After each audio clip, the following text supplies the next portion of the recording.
Короче, идем сюда, к Соне домой. Здорово, бандит. Как?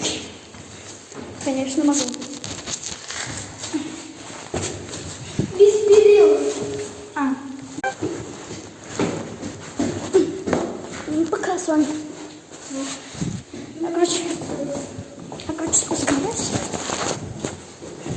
Соня, пока.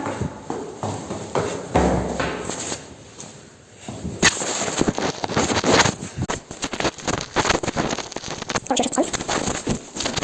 Что там будет? Ну, красиво. Красиво пахнет.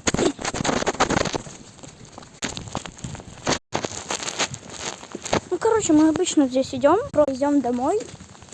Под дождь, под все, что это есть. Мы идем домой. Классно, мы идем. Пока, мы все. А это лучше, это моя мечта.